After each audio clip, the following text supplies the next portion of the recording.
तो कहानी की शुरुआत होती है 31 अगस्त 1993 से, जब हरियाणा के सोनीपत जिले के बयानपुर गांव में अंकित भाई का जन्म हुआ।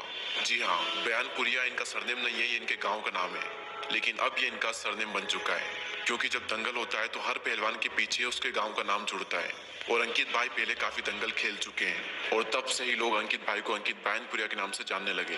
अंकित भाई भी एक नॉर्मल इंडियन फैमिली की तरह लोअर मिडिल क्लास फैमिली से बिलोंग करते थे। गांव में ही ये स्कूल जाते थे और स्कूल टाइम में ही कुछ ऐसा हुआ इनके साथ में जिसका बहुत बड़ा हाथ है, जिस वजह से आज ये इस फील्ड में है। अंकित भाई बचपन से ही पढ़ाई में बहुत ही अच्छे थे और क्लास के मॉनिटर भी थे। एक बार एग्जाम चल रही थी और अंकित भाई एग्जाम दे रहे थे, तो जैसे ही उन्होंने अपना पेपर कंप्लीट किया तभी एक बच्चे ने उनका पेपर उनसे छीन लिया और उस पेपर पर अपना नाम लिख दिया। और अंकित भाई उस वक्त कुछ भी नहीं कर पाए, क्योंकि वो कमजोर थे और सामने वाला थोड़ा स्ट्रॉन्ग था। और इसी तरह कई बार उन्हें स्कूल के बच्चे उन्हें पीट देते थे।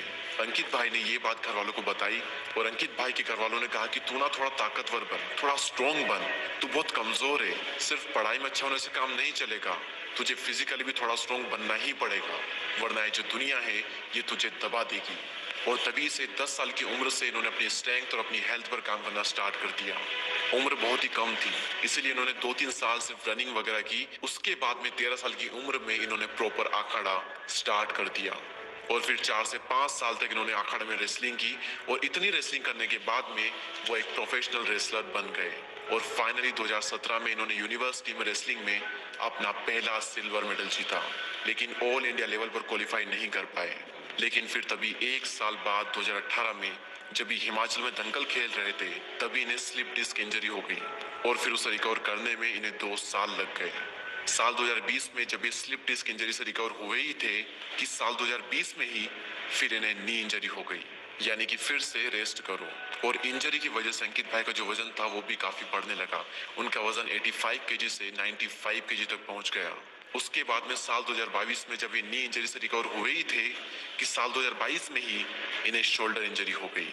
और बार बार इस टाइप से इंजरी होना अंकित भाई को बहुत ही ज्यादा मेंटली टॉर्चर कर रहा था और इसकी वजह से उन्हें ये थॉट्स तक आए कि अब जिंदगी में कुछ नहीं बचा, सब खत्म हो चुका है। लेकिन अंकित भाई ने हिम्मत नहीं हारी। और इसी बीच में मैं आप सभी को ये बताना चाहूंगा कि रेसलिंग के साथ साथ अंकित भाई ने कई सारे काम किए, जैसे फ्रूट्स काटने का काम भी किया है। अंकित भाई ने दिहाड़ी का काम भी किया है, जहां पर चावल की फैक्ट्री में इन्हें कट्टे ढोने का काम करना होता था। और सिर्फ यही नहीं, बल्कि इन्होंने जोमेटो में एज ए डिलीवरी बॉय 12-12 घंटे काम किया है। अंकित भाई बताते हैं कि जब इनको शोल्डर इंजरी हुई थी तब इनका मंथली खर्चा 10 से 12 हजार का था सिर्फ मेडिसिन पर। और जितना भी खर्चा इन्होंने मेडिसिन पर किया था उसका इन्हें कोई भी रिजल्ट नहीं मिला। और फिर अंकित भाई ने एज अ फिटनेस ट्रेनर काम किया है, जहां पर इनकी सैलरी थी 9,000 रुपए पर मंथ। और सिर्फ यही नहीं, बल्कि 5-6 साल पहले उन्होंने कुछ वीडियोस अपलोड किए थे जहां पर उन्हें इतना एंगेजमेंट नहीं मिला। और फिर बीच में कुछ साल की गैप के बाद में फिर से उन्होंने कंटेंट अपलोड करना स्टार्ट किया और पिछले 1.5 साल से ये रेगुलर है। तो जब इंजरी के वक्त अंकित भाई को ये लगने लगा कि अब सब कुछ खत्म हो चुका है, सब बर्बाद हो चुका है, और उसी वक्त कहानी में आता है एक ट्विस्ट। अंकित भाई सोशल मीडिया पर अपनी बॉडी के लिए कुछ देख ही रहे थे, तभी उनके सामने आता है 75 हार्ड डेज चैलेंज। पहले अंकित भाई ने इसे एक्सप्लेन किया कि 75 हार्ड डेज चैलेंज है क्या। उसके बाद में इन्होंने इस चैलेंज को एक्सेप्ट किया और फिर शुरू हो गए। अब सवाल यहाँ पर यह आता है कि 75 हार्ड डेज चैलेंज आया कहाँ से। तो मैं आपको बता देता हूँ कि इसे सबसे पहले इंट्रोड्यूस किया था एंडी फ्रेजला ने, जो कि एक सप्लीमेंट ब्रांड चलाते हैं। स्टार्टिंग में ये चैलेंज इतना पॉपुलर नहीं था, लेकिन बाद में कई सारे क्रिएटर्स ने इस चैलेंज को करना स्टार्ट कर दिया, जिसकी वजह से ये टाइम के साथ में काफी पॉपुलर होने लगा। ये चैलेंज लोगों की लाइफ को ट्रांसफॉर्म करने के लिए बना है। 75 हार्ड डेज चैलेंज एक ऐसा चैलेंज है जिसमें 99% लोग फेल हो जाते हैं। इसमें आपको डेली 5 रूल्स को फॉलो करना होता है। अगर एक भी दिन एक भी रूल आपने मिस कर दिया तो आपको फिर से डे 1 से स्टार्ट करना पड़ेगा। इसका पहला रूल है आपको डेली आफ्टर वर्कआउट एक सेल्फी लेनी है, ताकि आप प्रोग्रेस को मेजर कर पाओ और लास्ट में आप ये देख पाओ कि आपके अंदर कितना इंप्रूवमेंट आया है। सेकेंड रूल, आपको डेली 4 लीटर पानी पीना है। तीसरा रूल, आपको डेली 45 मिनट के 2 वर्कआउट करने हैं, जिसमें से एक वर्कआउट आउटडोर होना चाहिए। आउटडोर में भले ही आप वॉक करने चले जाओ, लेकिन वो होना चाहिए आउटडोर। रूल नंबर 4, आपको एक स्पेसिफिक डाइट फॉलो करनी होगी जिसमें no alcohol and no junk food. And finally number 5, आपको डेली एक नॉन फिक्शनल बुक पढ़नी है। तारीख थी 28 जून 2023, जब अंकित भाई ने चैलेंज एक्सेप्ट किया और डेली वीडियोस डालना स्टार्ट कर दी। और फिर कुछ ही टाइम बाद इनकी जो वीडियोस थी वो बहुत ज्यादा वायरल होने लगी। कई सारे सोशल मीडिया पेजेस ने इनके ऊपर मीम बनाना स्टार्ट कर दिए। कई सारे बड़े बड़े इन्फ्लुएंसर ने इनकी वॉइस को यूज करके वीडियो बनाए और देखते ही देखते इनकी ग्रोथ इतनी तेज हो गई जो कि किसी ने भी सपने में भी नहीं सोची होगी। जब अंकित भाई ने चैलेंज को स्टार्ट किया था तब इनके इंस्टाग्राम पर फॉलोअर थे 2 लाख और आज इनके फॉलोअर है 6 मिलियन यानी कि 60 लाख। और यूट्यूब पर आज इनके 2 मिलियन सब्सक्राइबर्स कंप्लीट हो चुके हैं। पहले तो मैं अंकित भाई को पूरे देश की ओर से बधाई देता हूँ। उसके बाद में यहाँ पर सबसे बड़ा सवाल ये आता है कि 75 हार्ड डेज चैलेंज कई इन्फ्लुएंसर ने कंप्लीट किया है, लेकिन अंकित भाई में ऐसा क्या था जो कि लोगों को ये इतने पसंद आ गए और इनकी इतनी ज्यादा ग्रोथ हो चुकी है सिर्फ इतने कम टाइम में। आखिर अंकित भाई ने ऐसा क्या खास किया? सबसे पहली चीज, इन्होंने दिखावा बिल्कुल भी नहीं किया।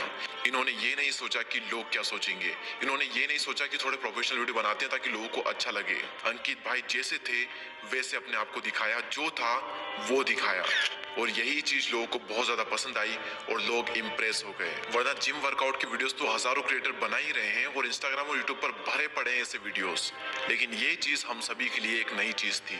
और जो भी क्रिएटर दिखावा करता है ना वो साफ दिख जाता है, अंदर से एक फील आ ही जाती है कि यार ये ना दिखावा कर रहा है। लेकिन अंकित भाई के केस में सब कुछ पता चलता है कि ये जो बता रहे हैं ये सब कुछ एकदम रियल है। हर इंसान के अंदर से एक फील आती है कि यार ये जो बंदा है ना ये सच्चा बंदा है, ये जो बोलता है वो करता है और वो दिख रहा है। इसीलिए अंकित भाई को कई सारे लोग कहते हैं अ मैन विथ 0 हेटर्स। दूसरी चीज जो कि अंकित भाई को बाकियों से अलग बनाती वो थी मॉडर्निटी को रिजेक्ट करके अंकित भाई ने देसी डाइट और देसी वर्कआउट को चूज किया। He is pure vegetarian. Haryanvi accent में बोलना लोगों को बहुत पसंद आया।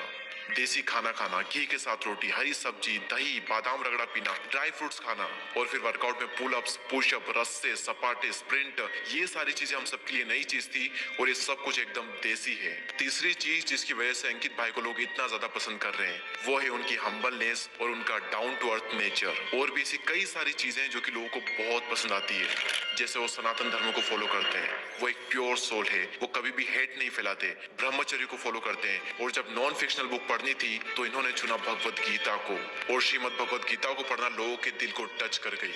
ये है एक रियल इन्फ्लुएंसर जो कि लोगों को जिंदगी जीना सिखा रहा है। Maggi, pizza, burger, cold drink, hotel का खाना, ये सारी चीजें अवॉइड करके घर का बना हुआ देसी खाना, दही, घी, रोटी, ये सब खाने के लिए इंस्पायर कर रहा है। घर में पड़े पड़े नेटफ्लिक्स, प्राइम वीडियोस पर मूवीज, वेब सीरीज ना देख करके वर्कआउट करके अपनी बॉडी को सही करना, स्ट्रॉन्ग बनाने के लिए ये लोगों को इंस्पायर कर रहा है। अंकित भाई अपनी रील्स के माध्यम से पूरे देश को बताना चाहते हैं कि 6 से 7 घंटे डेली फोन ना चला करके भगवत गीता को पढ़ा जाए। अभी रिसेंटली मोदी जी ने भी अंकित भाई को इनवाइट किया था कोलैबोरेशन के लिए और मोदी जी ने भी अंकित भाई से एक बात कही थी कि सोशल मीडिया का सही यूज कैसे किया जाता है उसका परफेक्ट एग्जाम्पल आप दे रहे हो। और जिन भी लोगों को ये लगता है कि ये सारी चीजें अंकित भाई का नसीब है, तो उन लोगों के लिए मैं एक लाइन कहना चाहूंगा कि नसीब जिनके ऊंचे और मस्त होते हैं, इम्तिहान भी उनके जबरदस्त होते हैं। ये जो सक्सेस उन्हें आज मिल रही है, ये सक्सेस कोई आज की नहीं है। बॉडी पर वो पिछले 10 साल से काम कर रहे हैं। 6 साल पहले भी इन्होंने वीडियोस बनाए थे, उसके बाद में पिछले 1.5 साल से यूट्यूब पर और इंस्टाग्राम पर रेगुलर वर्क कर रहे हैं। तो ये सब कुछ जो हमें आज दिख रहा है ये आज का नहीं है, ये फल उस मेहनत का है जो 10 साल से की जा रही है। अंकित भाई के इसी जज्बे को मैं सलाम करता हूँ और इसी के साथ में कमेंट सेक्शन में आज सभी लोग राम राम जरूर लिख देना। तो आइए देश के एक उभरते सितारे को हम सभी लोग मिलकर सपोर्ट करें, इनकी कहानी को पूरे हिंदुस्तान में फैलाते हैं। शेयर कीजिए इस वीडियो को अपने हर सोशल मीडिया प्लेटफॉर्म पर और आपका एक लाइक और एक सब्सक्राइब मुझे बहुत मोटिवेट करता है नेक्स्ट वीडियो को और भी ज्यादा बेहतर बनाने के लिए। So please subscribe and press the bell icon. I wish you all the best. Ram Ram भाई सारा ने। जय